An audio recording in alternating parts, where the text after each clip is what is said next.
हमारे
सच्चिदानंद रूपाय तस्मै श्री गुरुवे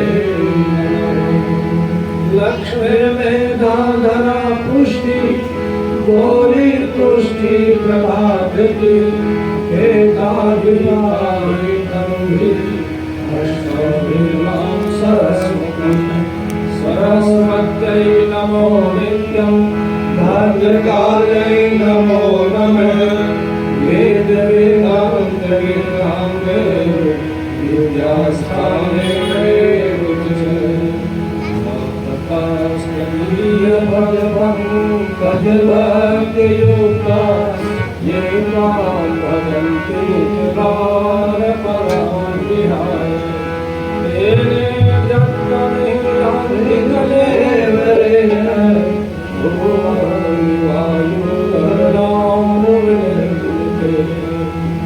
ओम व्यासाय विष्णुरूपाय व्यासरूपाय विष्णवे नमो वै ब्रह्मणे वासिष्ठाय नमो नमो सर्वशालबुद्धे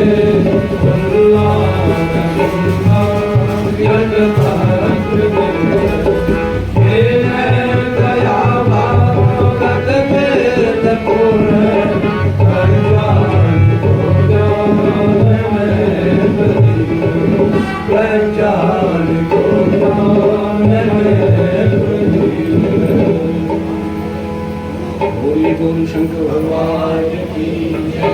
भगवान शिव का शिवाष्टक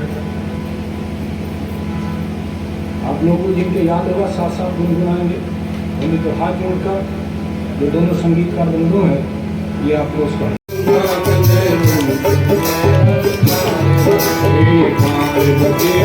हर हर शंभु पाय पाय दातार हरे पार्वती पति हर हर शंभु पाय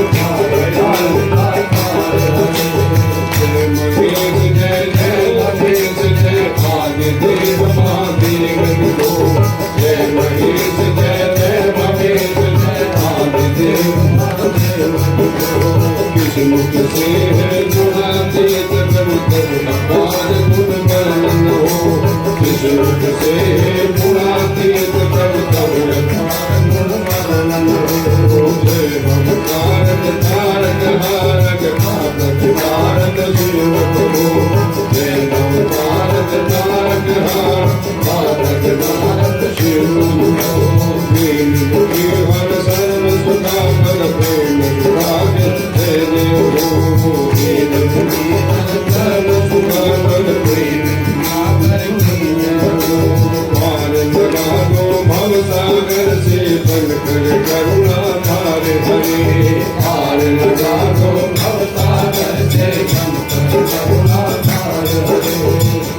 पति हर हर शंभो पाहि पाहि दातार हरे पार्वती पति हर हर शंभो पाहि पाहि दातार हरे जय मनोमन जय अतिपावन जोत सावन शिव शंभो जय मनोमन जय अतिपावन जोत सावन शिव शंभो निवारण परम पुराण सत्गुणाकर शिव शंभो जगत निवारण परम पुराण सत्गुणाकर शिव शंभो सभी भजन हर अर्जुन हर कर धवल परम कर शिव शंभो जय भजन हर अर्जुन धवल परम कर शिव शंभो मदन मदन कर पाप हरण हर करण मदन धर शिव शंभो मदन मदन कर पाप हरण हर करण धर शिव शंभो योग कलंकर करते मूलाधार हरे योग कलंकर करते मूलाधार हरे पाहि पाहि पद हर हर शंभो पाहि पाहि दातार हरे पार्वती पति हर हर शंभो पाहि पाहि दातार हरे पाल दया में ओलन कांधे शिव योगी पाल दया में ओलन कांधे शिव योगी शरण वेद दौड़ा सागर भगत कांधे शिव योगी शरण वेद दौड़ा सागर भगत कांधे शिव योगी निष्मात देते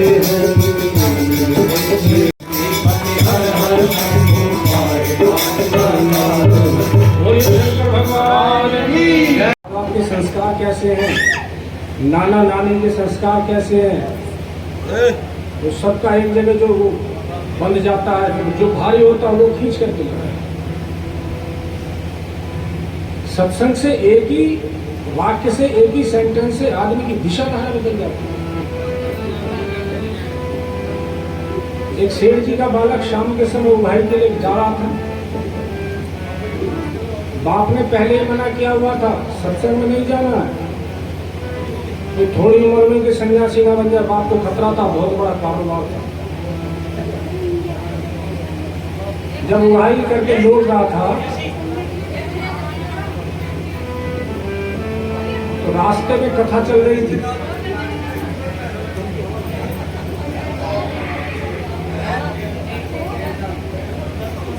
आपकी माता की दे रखी थी, कारोबार बहुत बड़ा है। सत्संग में नहीं जाएगा बाबा को तो फिर कारोबार का क्या होगा। जब उधर से लौट के आया, कथा हो रही थी, जैसे मोनू ने भाई साहब गजेंद्र ने भाभी ने मैंने सब में मिल करके लिए श्राद्ध पक्ष चल रहा था। पितरों पर भूतों पर चर्चा हो रही थी।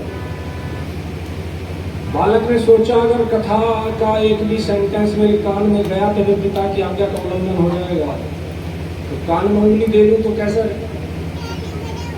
बालक ने कान में उंगली दे दी। चर्चा भूतों की चल रही थी, बढ़िया काम नहीं करोगे तो भूत प्रेत की योनि प्राप्त होगी, चुगली में लगे रहो तो अगला जो जन्म है चमगादड़ कह मिलना। सबकी निंदा दे जन करे, चमगादड़ करे। चर्चा बढ़िया काम।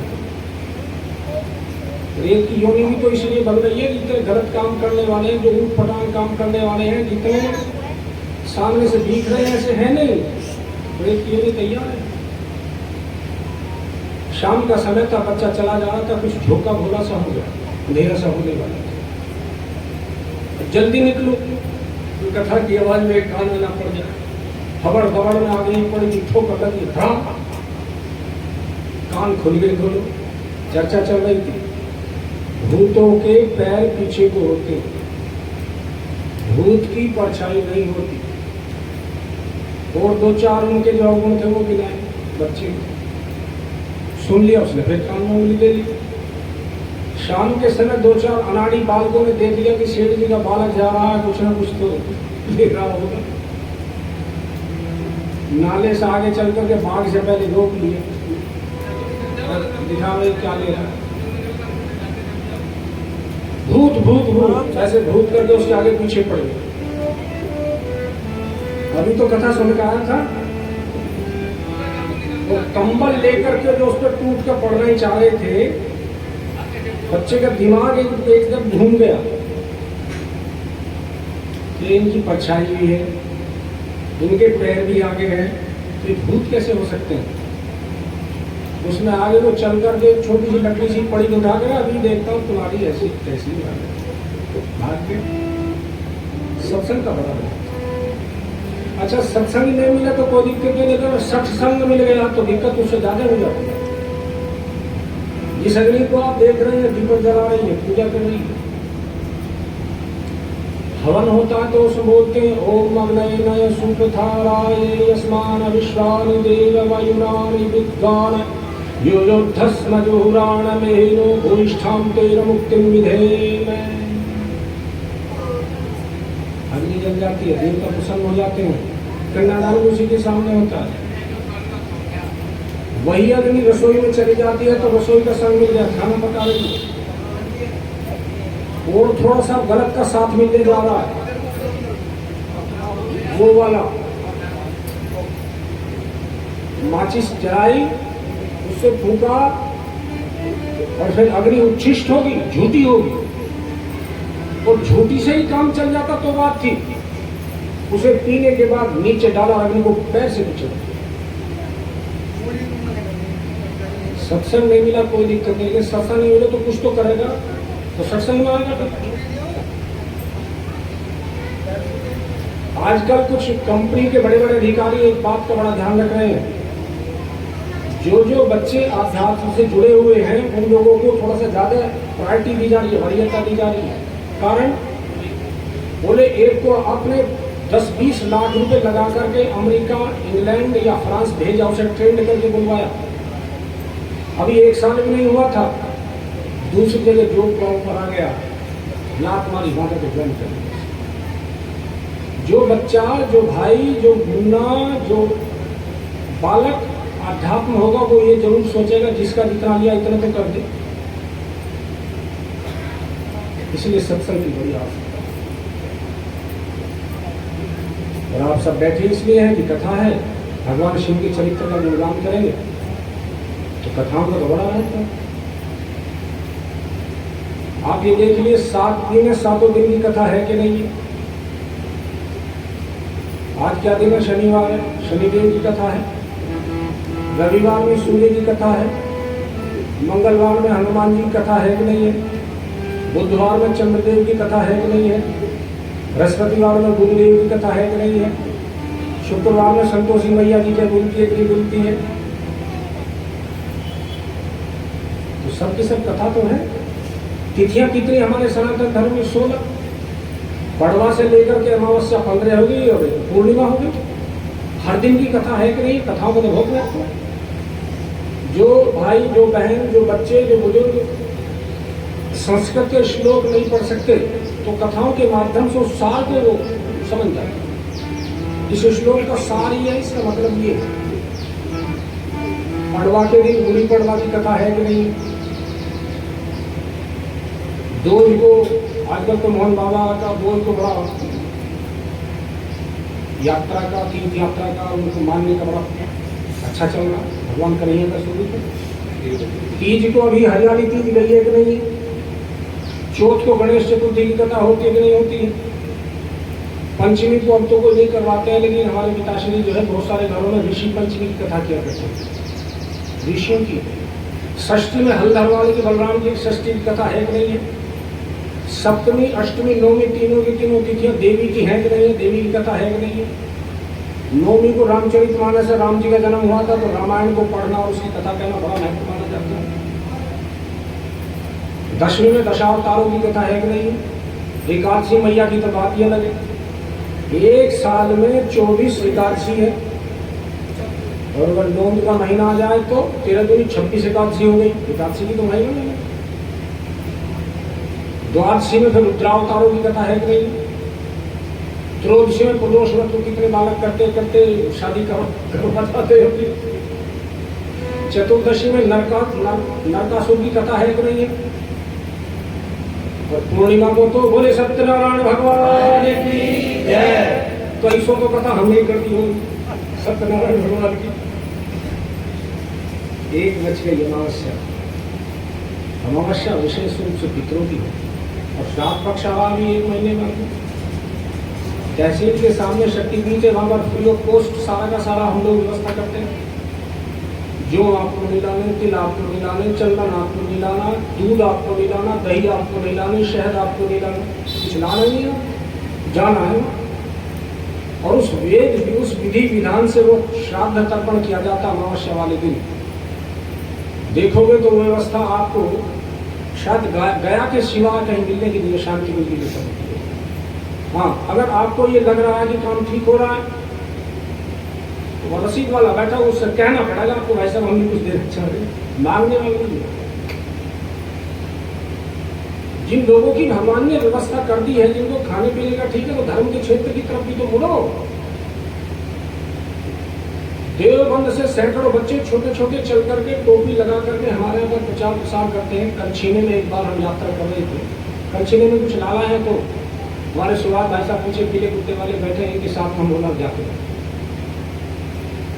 महीने में 2 महीने में जब भी चक्कर लगा, 2-4 मोटरसाइकिल के कपड़े वपड़े पहने, धोती कुर्ता पहुंचे, मुझे भी अच्छा लगा। एक बच्चा पूरे दलबल के साथ जा रहा था, होगा मुश्किल से वो 10-12 साल का बच्चा होगा। भाई साहब ने सो आके उसे पीछे से पकड़ लिया, मैं कहाँ से आया?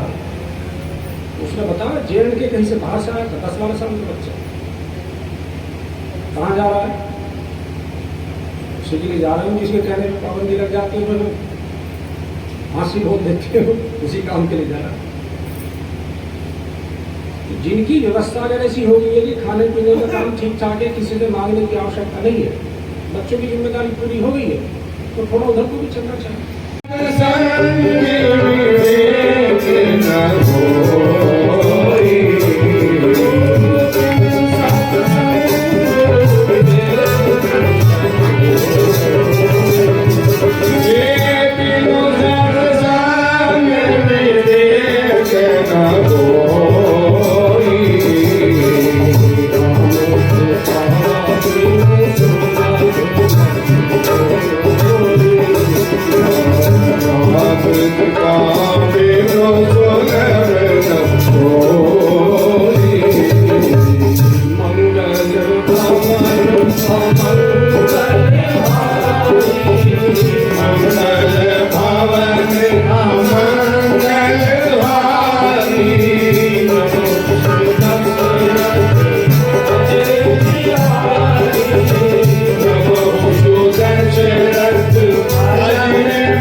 चर्चा कर रहे थे, भगवान शिव का जो परिवार है पहले उस पर चर्चा कर।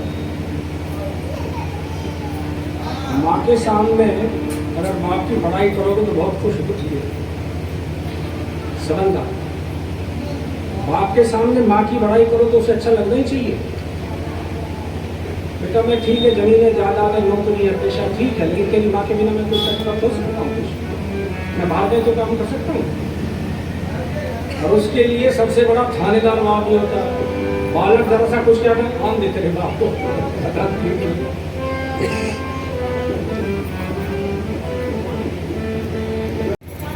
तो हल्दी का उल्टन लगा देगा। उल्टन हल्दी का इतना लग गया, इतना लग गया, इतना लग गया,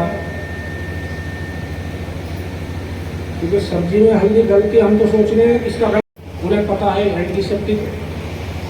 हमने तो बहुत बार किया, 30-32 साल नौकरी भी कर ली, लेकिन हमें क्रीम से भगवान के पास छुटकारा मिला। फिटकरी और हल्दी 2 के सिवा तीसरी की जरूरत ही थोड़ी पड़ेगी। जरा सी चोट लग गया, कहीं कट गया तो तुरंत फिटकरी रगड़ दो, जरा सी हल्दी लगा। तो माँ पार्वती ने इतना उठन लगा लिया कि जब उसे उतारा तो पूरा इतना खड़ा हो गया। माँ ने उसके अंदर प्राण प्रत्यावर्तन कर दिया, इतना खड़ा हो गया। क्या नाम दें? शक्ति धारण करके गणेश नाम के वो बालक गेट पर आ गए। हालांकि देवता ये सब आदि हैं, भगवान श्री के विवाह में भी गणेश का पूजन हुआ है। लेकिन जब रावण पैदा हुआ था तो रावण के नाम के बहुत सारे और भी थे। जब राम जी थे तो राम के नाम के और भी थे। इसलिए भगवान ने कई जगह अपने आप को दशरथी राम के नाम से प्रस्तुत किया। माँ भगवती सती जब भगवान के राम के रास्ते में आ जाती है उनकी परीक्षा लेने के लिए, तब वो दशरथ पुत्र के नाम से अपने आप को बताते हैं। गणेश जी माँ पार्वती की आज्ञा पाकर के गेट पर आ गए। भगवान शिव जड़ों के साथ आ रहे थे। भोलेनाथ की जय जयकार हो रही थी। एक बच्चा बाहर चौकीदार की तरह खड़ा है। शिव जी को उनका ऐसा दिखाया जाता है कि वो अनभिज्ञ जानते नहीं। उन्होंने पूछा कौन है आप? वीरभद्र नंदी साथ में थे। कैसी बात का बात? शंकर जगत वंद जगदीशा सुर नर मुनि सब नावहि शीस। तू जानता नहीं उनको? बोले मैं तो इसलिए कह रहा हूँ कि उन्होंने यहाँ तक के कपड़े पहन रखे और नग्नधारी नंगे की हुई। आखिर जब हद हो गई तब फिर उनको गणेश को दंड देना पड़ा। और सभी जानते हैं कि उसके बाद जब माँ पार्वती ज्यादा उनसे क्रुद्ध हुई तो फिर आदेश हुआ इस दिशा में चले जाओ। और जो भी माँ अपने बच्चे से मुंह फेर करके लेट रही हो उसके बच्चे के गर्दन ले आओ, उसको लगा दो। कार्तिकेय इन्हें बोलते षडानन, जिनके 6 मुंह हैं। इनका जन्म कैसे हुआ? ओम भूर्भुवस्सुः तत्सवितुर्वरेण्यं भर्गो देवस्य धीमहि धियो यो न प्रचोदयात्। माताओं की दे दिया उसने। देवताओं को नाक में दम कर रखा।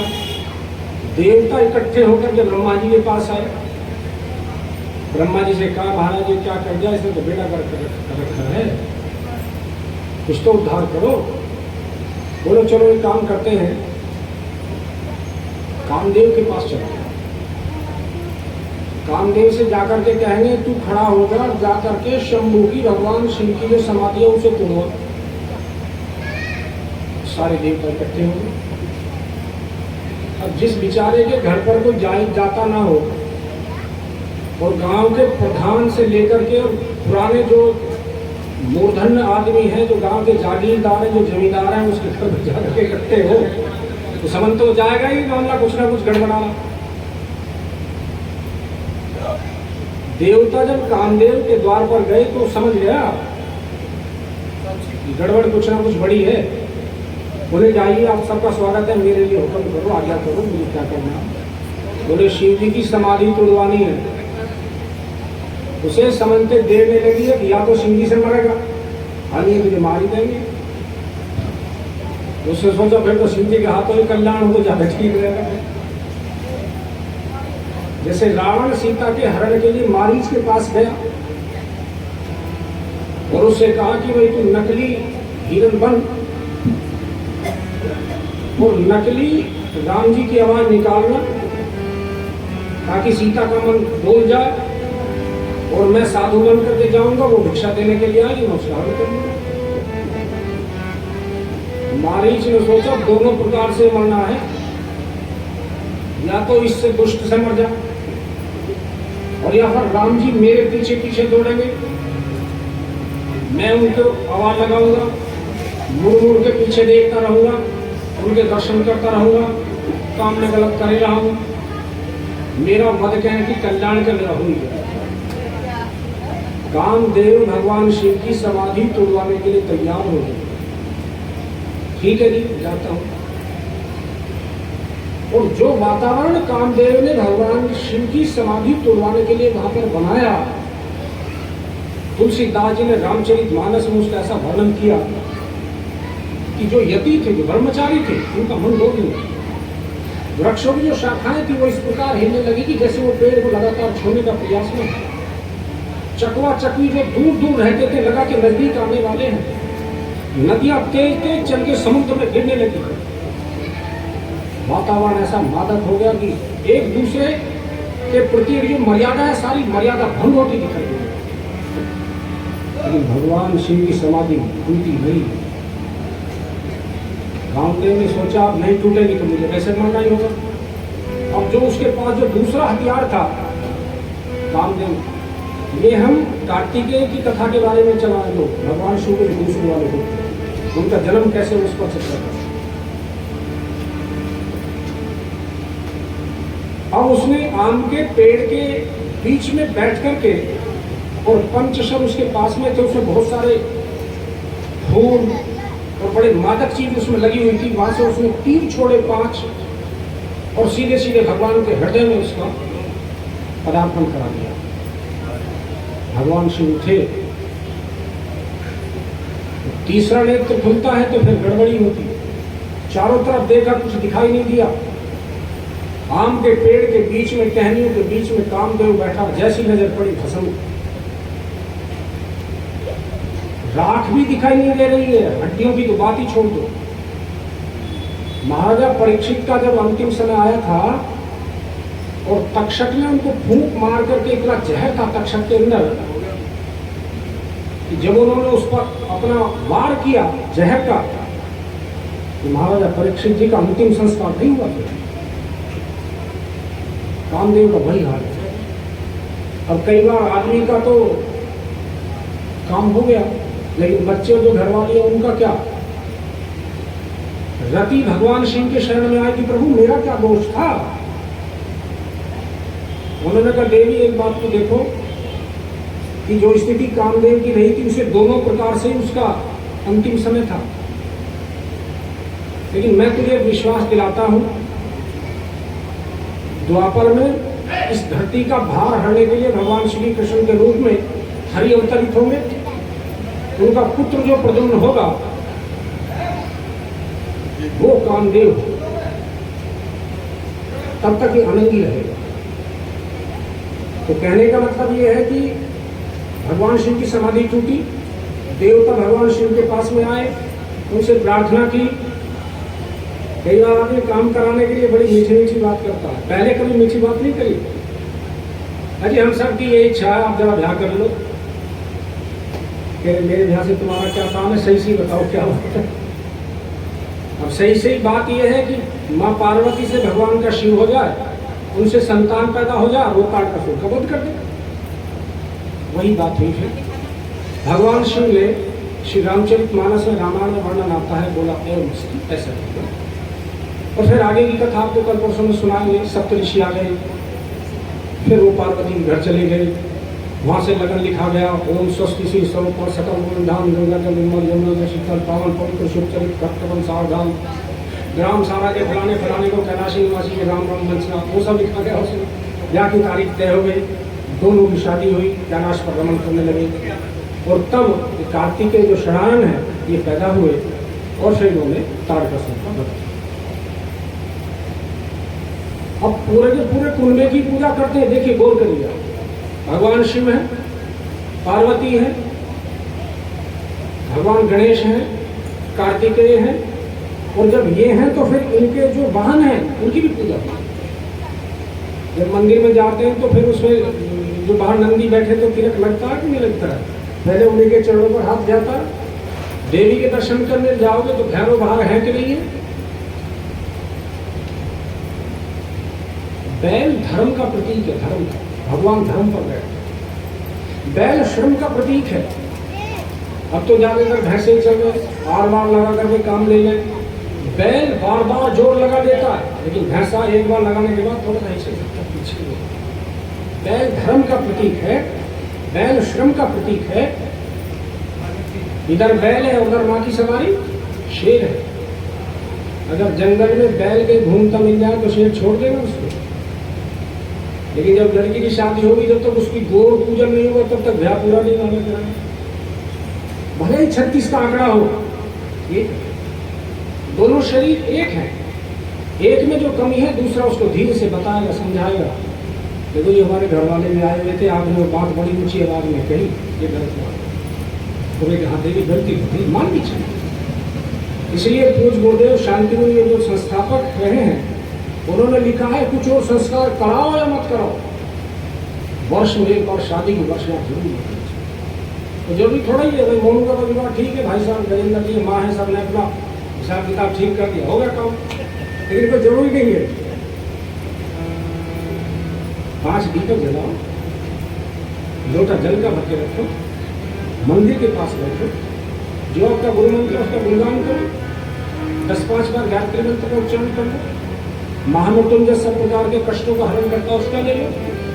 लेकिन जो गलती 1 वर्ष में हुई है उनका लेखा जोखा जरूर करो, गांठ मार के मत रखो, बहुत जरूरी है। अगर कहीं थोड़ी बहुत गांठ भी पड़ गई है तो उसको निकालो प्रेम के साथ। और यही गड़बड़ ज्यादातर चल रही है, हम जो कर रहे हैं बच्चे उसे तुम तो सो रहे हैं तो सो थोड़े रहे वो, उनका जो रोम में जो छिद्र है, रोम छिद्रों में जा रही है, वो जो आपका विचार है, जो आपकी बात है, जो आपकी वाइब्रेशन वो घुस रही है अंदर। और कहीं ना कहीं रोल मॉडल बनने का प्रयास करो, जहाँ दूर तक अंधकार दिखाई दे रहा है, छोटा सा चिराग तो बन जाए। एक तरफ बैल है, दूसरी तरफ शेर है, लेकिन रहते प्रेम से। गणेश जी की सवारी चूहा, कार्तिक की सवारी मोर, 36 का पूजन उनका ही होता उसी परिवार। क्या क्या चीज धारण करते हैं? एक दूसरे की जो गलत बात है, जो जहर है, उसे पी जाएंगे, जो अच्छी बात है उसे बताएंगे, और बाद में जब मीठा वातावरण होगा, बढ़िया वातावरण होगा, तब सीखेंगे इस बात जो भी बताओ। एक बार बिच्छू की, ततैयों की और सर्पों की पूरी बारात भगवान शिव के पास में आ गई। तेरे जितनी दुर्गति इस धरती पर हमारी या किसी की नहीं है। ततैयों में कोई आग लगा रहा, बिच्छुओं के डंक पर ध्यान न कर गए, सांप को 1 बार छोड़ेंगे, 2 बार छोड़ेंगे, फिर फट पी जाएंगे, फिर उसका शिव जी कहने लगे सीधी सीधी बात बताओ। बोले हमें शरण दे। बोले फिलहाल तो हम बिच्छुओं को कभी कभी लगाएंगे, नाग को धारण कर रखेंगे, लेकिन जब हमारी शादी होगी तब आपको पूरे विस्तार से हम अपने आप को सजा लेंगे तुम्हारे साथ।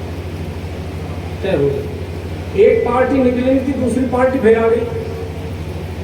ये कौन है साहब?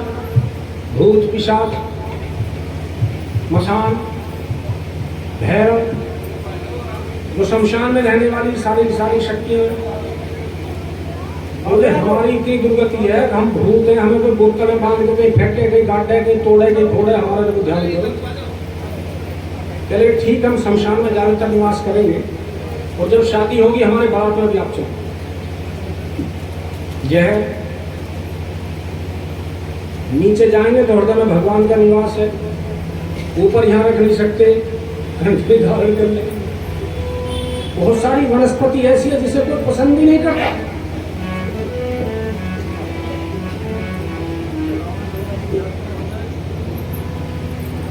अच्छा जी, तो ठीक है, फिर हम आप भी आ जाओ। जितने जहरीले पदार्थ, भांग, धतूरा, बेलपत्र भी, त्रिदलम, त्रिगुणाकारम, त्रिपाप जन्म, उन सबको धारण करने वाले माँ के पास कई रास्ते हैं। तलवार भी है, खड़ग भी है, धनुष भी है, अष्टभुजी और बनी काल का जब बनते हैं सारा काम कर देती है। जहां जहां भी शुभ कार्य होते हैं वहां पर गणेश जी का स्मरण करने की बात बनी नहीं सकती। अभी बच्चे का 1 जून के नाम से गोविंदपुर में खुला तो सबसे पहले वही तो श्लोक हुआ, गजाननम भूतगणाद सेवितम कविधजम भरचारु भक्षणम उमासुतम शोक विनाशकारकम नमामि विघ्नेश्वर पाद पंकजम।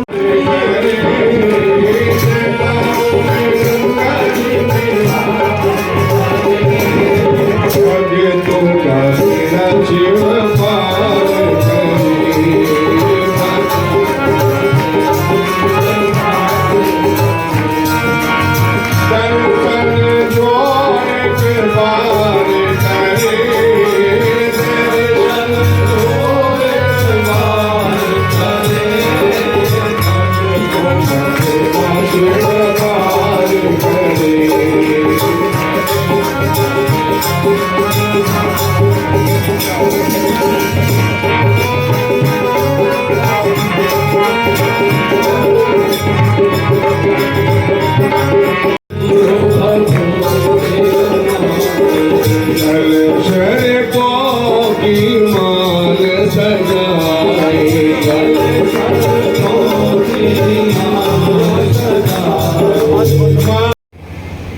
कैसे भोलेनाथ भंडारी दयालु हैं और जैसे दूसरी देव शक्तियां भगवान श्री कृष्ण और भगवान राम जैसे उनके चरित्रों के उनके महात्म में उनके गुणगान किए जाते हैं, उसी प्रकार से भगवान आशुतोष उनके भी चरित्रों का इसी प्रकार विवरण किया जाए। कैसे दयालु हैं, एक तो प्रसंग के माध्यम से आपको बताने का समझाने का प्रयास है। उसके बाद फिर गंगा के अवतरण की कथा जितनी हो सके उसको करेंगे। गंगा कैसे पृथ्वी पर आई, किस प्रकार से उसको अभिमान हुआ, भगवान शिव की जटाओं में कैसे एक वर्ष तक घूमती फिरेगी, कैसे फिर हिमालय से सूर्य का रथ और वायु के वेग वाले घोड़े उसमें जुड़े और उधर हिमालय से लेकर के गंगा सागर से किस प्रकार चली, उस कथा को भी बाद में जब आपका भगवान शिव कितने दयालु हैं, कितने कृपालु हैं, एक दो प्रसंग उसके बारे में आपको सुना। काशी नगरी भगवान शिव का बड़ा प्रिय स्थल है। देखिए जहां जहां भी नदी उत्तर वाहिनी है उनका बड़ा विशेष महत्व तीर्थ होगा। अयोध्या में सरयू उत्तर वाहिनी, काशी में गंगा उत्तर वाहिनी, वरना आमतौर से जो बहाव है वो उत्तर से दक्षिण का ही है, सारी पृथ्वी का। काशी नगरी में ब्राह्मण था, संतान नहीं थी, बहुत प्रयास किया, बड़े व्रत किए, बड़ी साधना की, बड़ा दान किया, बड़ा पुण्य किया, संतान हुई। किसी महापुरुष के पास में गए, उन्होंने कहा भोले भंडारी की करो, इसके सिवा तो चारा है नहीं। भगवान शिव की साधना हुई, पहले दोनों पैर नीचे करके हाथ ऊपर करके रहे, फिर दोनों हाथ ऊपर हो गए, फिर एक पैर पर खड़े हो गए, फिर अंगूठे पर खड़े हो गए। भोलेनाथ कहने लगे आगे बताइए, बोले अंतर्यामी हो आप, तो आपको बताने की आवश्यकता थोड़ा ही है, संतान नहीं है। अच्छा, संतान तो हो जाएगी, लेकिन दो तरह की संतान मांगते हैं। बोले बोलो, कुपुत्र चाहिए कि सुपुत्र चाहिए? बोले जरा डिफाइन करो, थोड़ा सा एक्सप्लेन करो, मैं समझ नहीं पा रहा आप क्या कह रहे हैं, ये आपकी भाषा में, आप भगवान है, मैं तो बालक हूँ। बोले जो कुपुत्र होगा उम्र उसकी 100 वर्ष होगी, उसके खाते में, उसकी जेब में, उसके हाथ में दुख के सिवा कुछ है नहीं, दुख का ही देने वाला होगा। बोले जरा दूसरे के बारे में बताओ। जो दूसरा होगा उम्र तो थोड़ी होगी, लेकिन सुख ही सुख प्रदान करेगा। बोले तो फिर वही दे दो। तो चलती बार कह गए कि बालक की उम्र 5 वर्ष होगी, इससे ज्यादा नहीं। चलो दो, भगवान की कृपा हुई, बच्चा पैदा हो गया। एक तरफ दुख हो रहा है, एक तरफ सुख हो रहा, दोनों बात हो रही है। वो कांटा बराबर खड़ा है, 5 साल के बाद पहले जैसे हो जाएगी। 4 वर्ष पूरे हुए तो ज्योतिषियों के पास, ब्राह्मणों के पास, गुरुओं के पास, संतों के पास जाना शुरू कर दिया। सबका निचोड़ ये निकला कि गंगा के किनारे पर एक छोटी सी कुटिया बना ली जाए और वहां पर इंतजार किया जाए किसी महापुरुष का, किसी सिद्ध का, उसका आशीर्वाद प्राप्त हो तो कुछ बात बने। लेकिन सिद्ध की तलाश कैसे हो? उसी को डिग्री चेक की जाए, उसके माथे पर तिलक इतना लंबा, इतना चौड़ा, इतना गोल, वो कुछ अंदाजा लगाया जाए। कोई कोपीन वाला हो, कौन हो सिद्ध महापुरुष, कैसे पता लगा? तो जितने भी महापुरुष होते हैं, जो तपस्वी होते हैं, वो अपने आप को छिपा करके रखते हैं, ज्यादा बताते नहीं। भगवान के भजन में बात है, इसे बता दूंगा, फिर उसको बताएगा, फिर उसको बताएगा, वो उसको बताएगा, मेरा भजन तो हो गया, मैं तो इन्हीं चक्कर में। आखिर तय हुआ, गंगा की किनारे पर झोंपड़ी डाल दी गई। वो डालने के बाद में उनसे कह दिया, आप तो सबके अंदर भगवान के दर्शन करो, आप ये मानो सब सिद्धेश्वर को प्रणाम करो। महापुरुष क्या लिखते हैं? नर नारी निकरे जिते युवा व्यथ बाल, को गज बाजी अनेक पशु, शुकर शान सदा। सुअर भी आ रहा तो उसके अंदर भगवान की चेतना को नमस्कार कर दिया। आवत देखे दूर ते बच्चा, तो 5 साल अब नजदीक आ रहे हैं होने वाले। आवत देखे दूर ते जोड़ जोड़ दो हाथ, उन्हीं प्रणाम सबको करे, धर धर महीने माँ। सबको प्रणाम करे,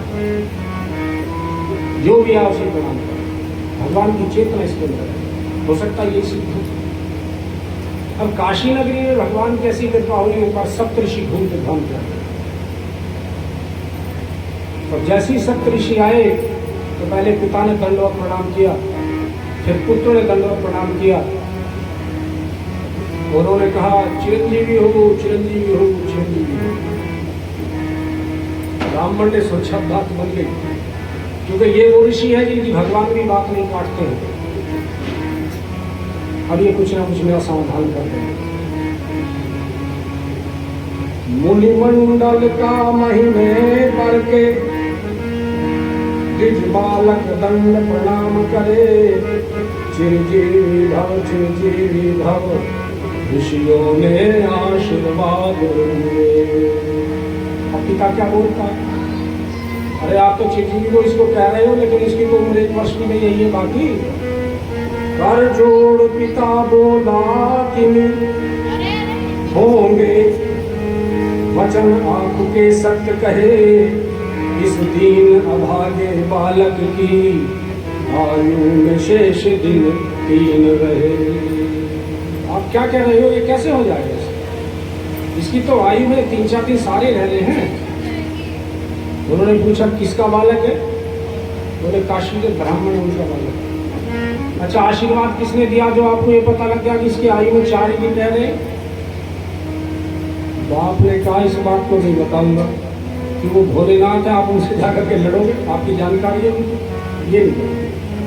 अच्छा, तो फिर आप ऐसा करो कि 4 दिन क्या है, आप इस बालक को हमें अभी दे दो। फिर ब्राह्मण को यकीन हो गया कि जो ऋषि कह रहे हैं अन्यथा नहीं कह सकते, ये सही कह रहे हैं। तो इनके साथ ही जो है बच्चे को भेज दिया जाए। वो बच्चा ऋषियों के साथ ही पिता ने तुरंत कर दिया। 7 ऋषि उस बच्चे को लेकर के ब्रह्मा जी के पास में पहुंचते हैं। जब ये रास्ते में चलते हैं तो सारे के सारे ऋषि गायत्री मंत्र से जुड़े हुए हैं। आइए 2-4 बार गायत्री मंत्र का उच्चारण करते हैं। ओम भूर्भुवः स्वः।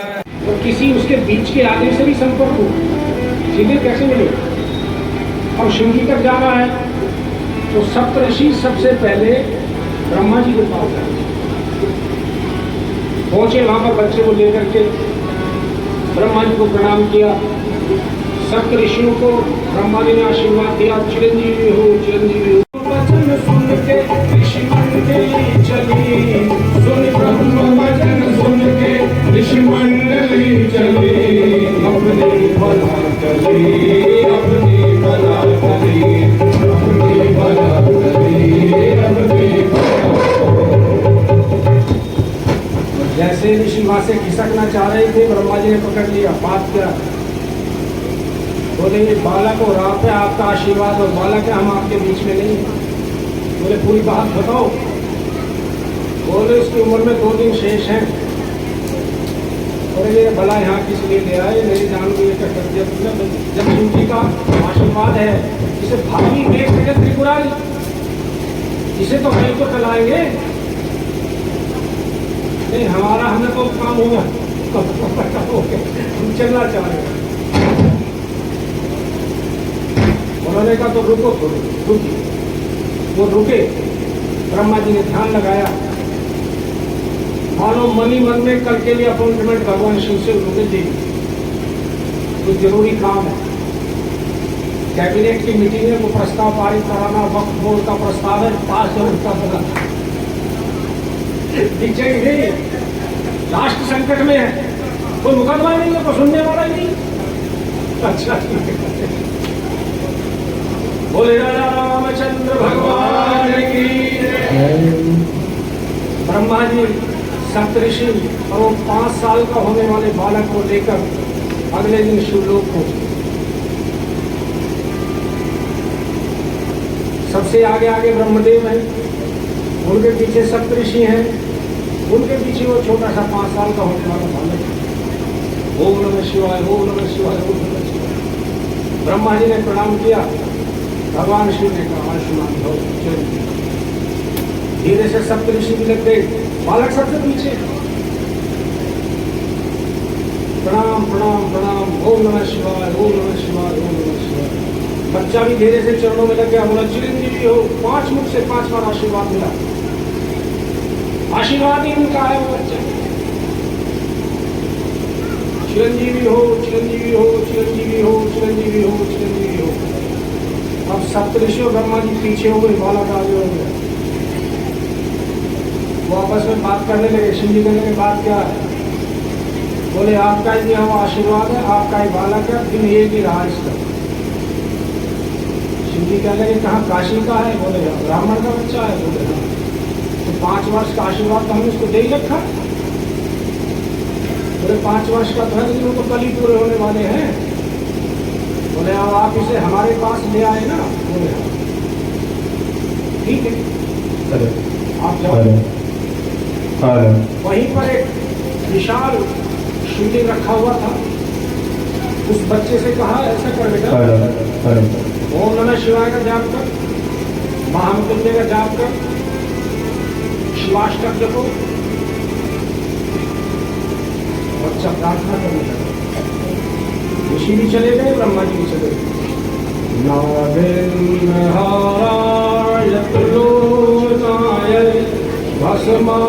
भस्मांगरागाय महेश्वराय नित्याय शुद्धाय दिगंबराय तस्मै नकाराय नमः शिवाय, तस्मै नकाराय नमः शिवाय। आशीर्वाद बोले 5 वर्ष। अच्छा 5 वर्ष किसके? बोले धरती के। धरती के 5 वर्ष और आशीर्वाद दिया शिव ने। तो धरती के तो चलेंगे कि शिव के आशीर्वाद वाले जो शिव के 5 वर्ष है वो चलेंगे? बोले हाँ। तो धरती का 1 साल और देवताओं का 1 दिन। हमारे यहाँ जो 6 महीने सूर्य उत्तरायण के होते हैं उसमें देवलोक का दिन होता है। जो दक्षिणायन के हैं वो 6 महीने का रात वो देवताओं की रात होती है। यहाँ का 1 वर्ष और देवलोक की 1 दिन, 1 दिन का। अब ये देखो, और ब्रह्मा जी का जो होता है, ब्रह्मा जी का दिन, वो अगर उनका 365 लगाइए, उनके 365 दिन में यहाँ का कितना समय लगेगा? यहाँ के कितने वर्ष होंगे? अब उसके महीने बनाओ, फिर उसकी साल बनाओ, तो क्या हिसाब किताब बनेगा? और 10 ब्रह्मा जी के आयु का 1 शिव का दिन होता है। अब तो अपना हिसाब किताब लगा, मेरा हिसाब किताब लगा। अब देखिए उसमें वो क्या कह रहे हैं। ब्रह्मा जी की आयु में बीते कल्प अनेक, 10 ब्रह्मा बीते बने शंकर का दिन में। आयु का हिसाब किताब लगा, हाथी जोड़ दिया। बोले जब ब्रह्मा जी इतने सारे बदलेंगे तो यमराज कितने बनेंगे? प्रभु आपको प्रणाम करता हूँ। ओम नमः शिवाय, ओम नमः शिवाय, हर हर भोले नमः शिवाय, नमः शिवाय, ओम नमः शिवाय, हर हर भोले नमः शिवाय।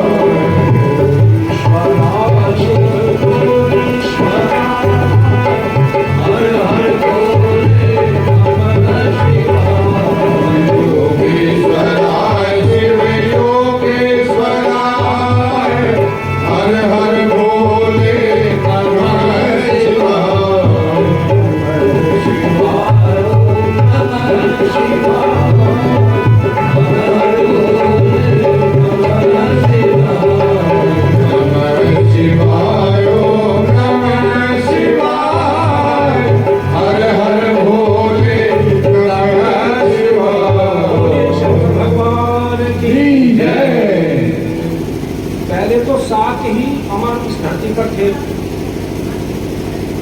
बाद 8 मार्कंडेय होंगे, 7 जो अमर हैं, 7 ऋषि, 7 जो महापुरुष हैं, अश्वत्थामा बलिव्यास अश्वत्थामा बलिर्व्यासो हनुमाश्च विभीषणः कृपः परशुरामश्च सप्तैते चिरजीवनः सप्तैतान् स्मरेण नित्यं मार्कण्डेयं तथाष्टमं जीवेत वर्षशतं सर्वव्याधि विवर्जितः। पहले 7 थे मार्कंडे, ये मार्कंडे हैं जो आपने के चित्र देख रहे होंगे, वो इस तरह से जो है वो शिवलिंग को उसमें लपेटे हुए बैठे हुए। और ये पद्म पुराण के अंदर वर्णन है, निश्चित है, ऋषियों की वाणी है। जिनको ऐसा लग रहा है कि उम्र कम है, बीमारी दूर नहीं हो रही है, इस श्लोक को अपने जहां सोते हो सामने टांगो, प्रातः काल उठते ही पवित्र मन से मन ही मन में इनका उच्चारण करिए। जब सोने का समय आने आओ तो सामने उस श्लोक को हिंदी में कर दो, भाव जगाने का। और अगर पद्म पुराण के उस श्लोक को सोने से पहले और उठने से पहले, सुबह 8 से उठने से पहले और शाम को सोने से पहले, महामृत्युंजय का तो जब होता ही है बल्कि मूर्ति, लेकिन अगर इस श्लोक का नित्य पाठन पठन होगा तो बोले जीवेद वर्ष शतम 100 साल, और नाली में पढ़ के नहीं फिरेंगे। जीवेद वर्ष शतम सर्व व्याधि विवर्जित है। व्याधियों का आना प्रोहिबिटेड है, निषिद्ध है, व्याधि नहीं आएगी। ऐसे दयालु है, और ऐसे दयालु कितने अवतार हैं। राम जी आते हैं, उनका श्री रामचंद्र कृपालु भर, कन्हैया की तो बात ही छोड़ दो, यही बैठे। जब जब धरती पर दिक्कत आई है, चाहे तो गोपी हो, चाहे ग्वाले हो, चाहे मीरा हो, चाहे सूरदास हो, और भक्त जो है बड़े लड़ने के भाव नहीं रहते कन्हैया से, हाथ छुड़ाते जाते हो दीन जान के मोहि, हृदय से भाग के जाओ तो मर्द बखाना, लड़ने को तैयार हो जाए। ब्रज के नंदलाला राधा के ब्रज के नंदलाला राधा के सांवरिया, सब दुख दूर हुए जब तेरा नाम लिया। सब दुख दूर हुए जब से तेरा नाम लिया। ब्रज के नंदलाला राधा जी के सांवरिया, ब्रज के नंदलाला राधा जी के सांवरिया, सब दुख दूर हुए जब तेरा नाम लिया। ओ सब दुख दूर हुए जब तेरा नाम लिया।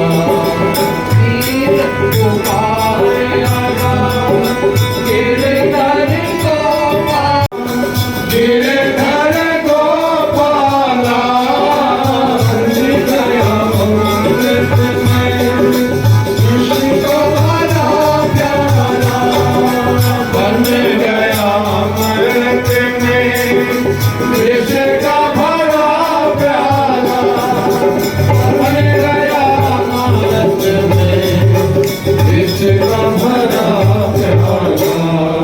कौन दिखाए उसे जिसे तुझे आप दिया, कौन दिखाए उसे जिसे तूने रात दिया। अपने तुझे बोल हुए जब तेरा नाम लिया, जब तेरे बोल में आया दुख भारी, जब तेरे बोल में आया दुख भारी, एक ही सारे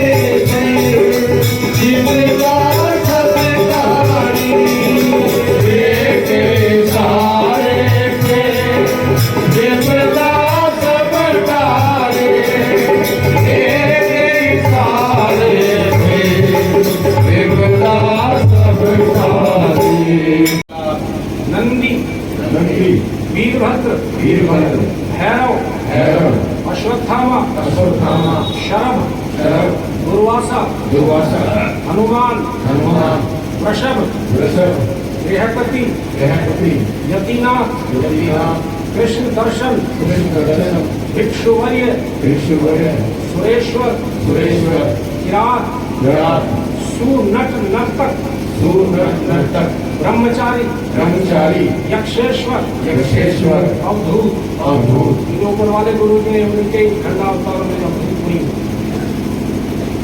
एकादश रुद्र है भगवान के जो 11 स्वरूप, जिनकी चर्चा आती है कि रावण ने जो 11वां रुद्र था उसको पूजन नहीं किया था, उसको नहीं बनाया था।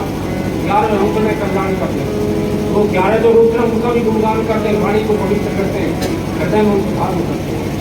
कपाली हरि पिंगल इंद्र भीम भीम विरूपाक्ष विरूपाक्ष विलोहित विरोहित शास्ता शास्त्र अजपाद अल्पाद अहिर्बुधन अनिरुद्धन शंभु शंभु चंड चंद्र भव भव कर्पूरगोलम करुणावतारम संसार सारम भुजगेन्द्रहारम सदा वसन्तं हृदयारविन्दे भवं नमामि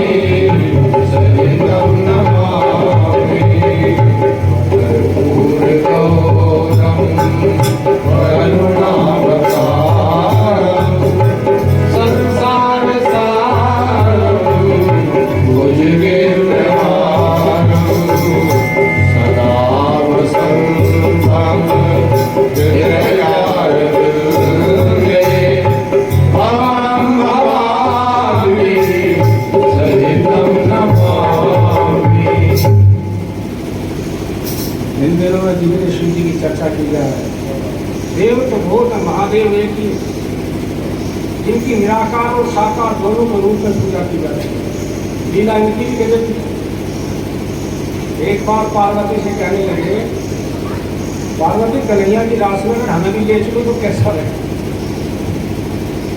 पार्वती कहने लगे, आदमियों की एंट्री बैंड है वहां पर, कन्हैया के सिवा कोई दूसरा नहीं जा सकता वहां पर। ये भी एक काम तो हो ही सकता है, साड़ी वाड़ी हमको भी पहन भोला भंडारी बन के घर के नारी गोकुल में आते हैं, गोकुल में आते हैं। पार्वती जी मना बिहारी नाम माने त्रिपुरारी गोकुल में आते हैं, गोकुल में आते हैं। पार्वती जी मना बिहारी नाम माने त्रिपुरारी गोकुल में आ गए हैं।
बड़े दुखी, वीर विहीन महिम जान के धरती पे वीर ही नहीं टूटा, धनुष भी टूटना होता है। और सीता ने उसे उठाकर देख कर बढ़ गया। तो गुरुदेव रामचंद्र भगवान से कहते हैं, अरे जनकी बहुत दुखी है, उठाओ राम भाव भंजन,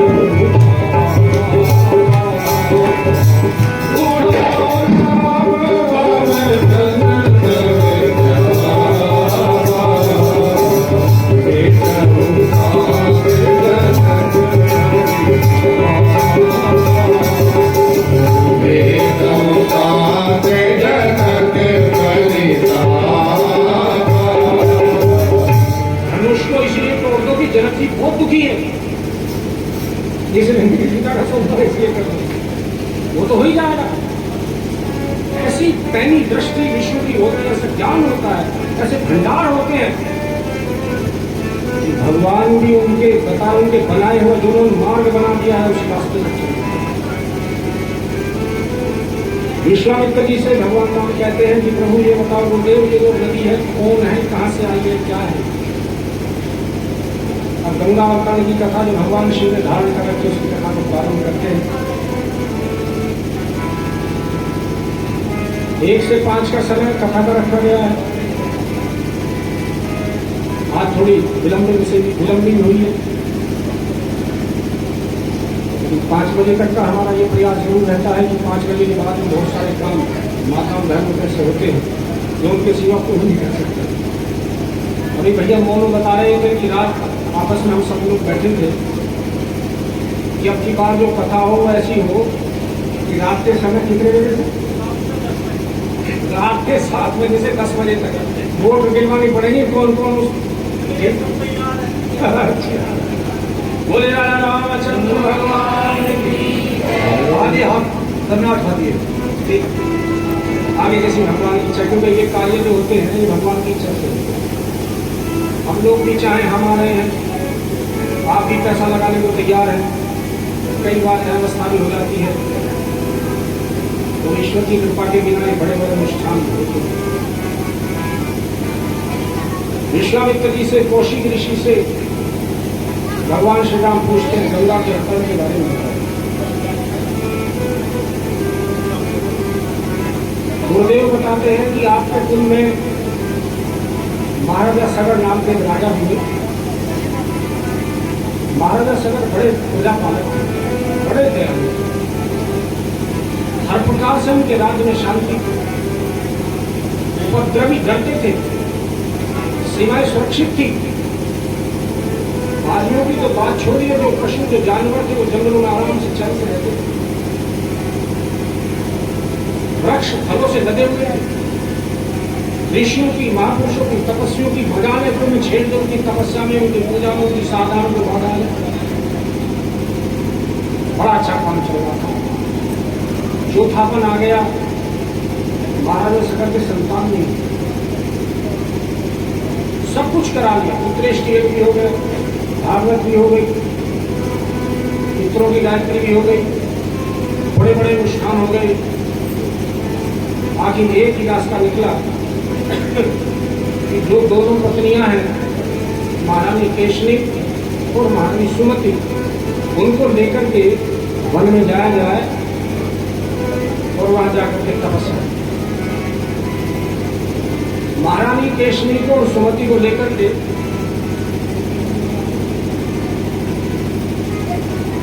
महाराजा सगर जंगल में पहुंच गए, वनों में पहुंच गए। नदी का किनारा है, नदी कंकल कंकल करके बह रही है, फलदार वृक्ष है, पास में भृगु ऋषि का आश्रम है, वहां पर नित्य प्रति पूजा साधना, शिष्यों के द्वारा कीर्तन, पढ़ाई, नित्य प्रति अध्ययन, अध्यात्म पर उस पर अन्वेषण लगातार चलता। अच्छा, गोरखनाथ जी कैसे आए थे? ये जो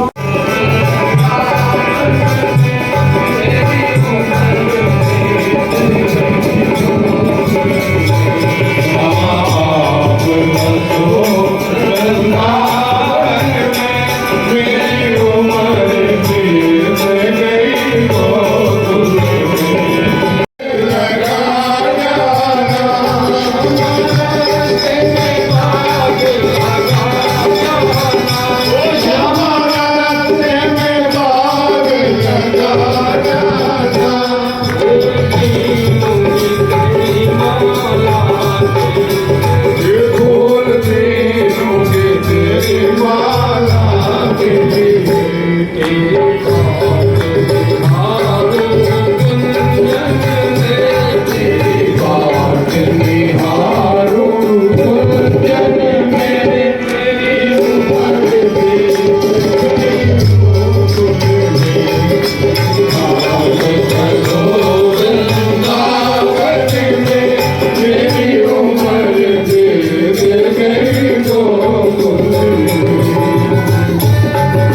राजाओं को यही संकल्प हुआ। तेरा पानी अमृत जल धारा, दोनों से देश की धरती तुझसे जीवन पार। गंगा तेरा पानी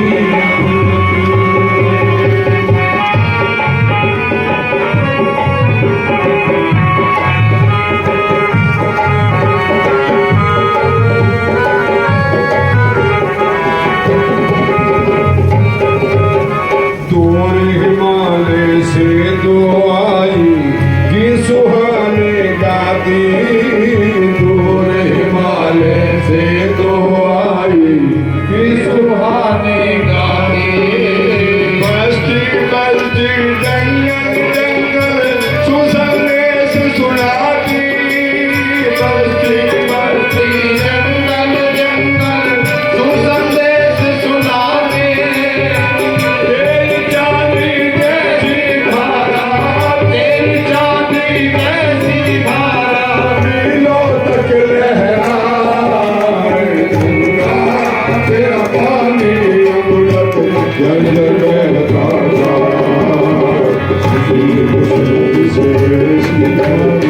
तुझसे जीवन पार।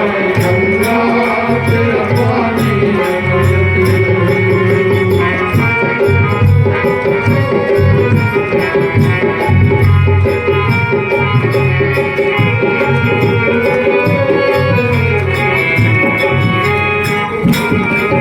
ओ कितने सूरज उभरे डूबे गंगा तेरे द्वारे, कितने सूरज उभरे डूबे गंगा तेरे द्वारे। गंगा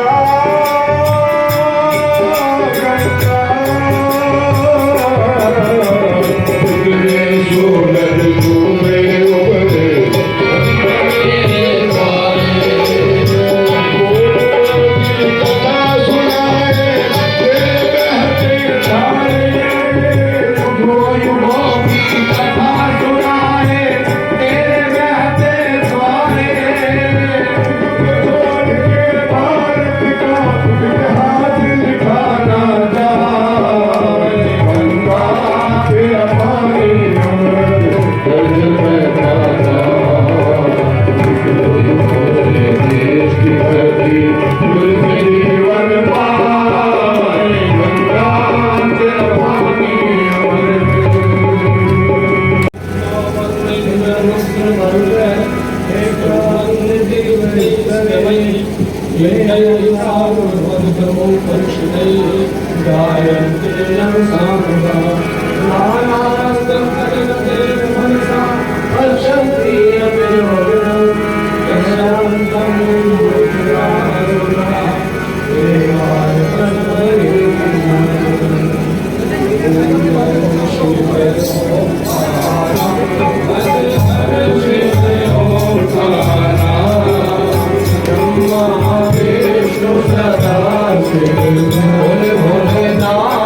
सदा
बैठ जाएंगे, हाथ लेकर बैठ जाएंगे।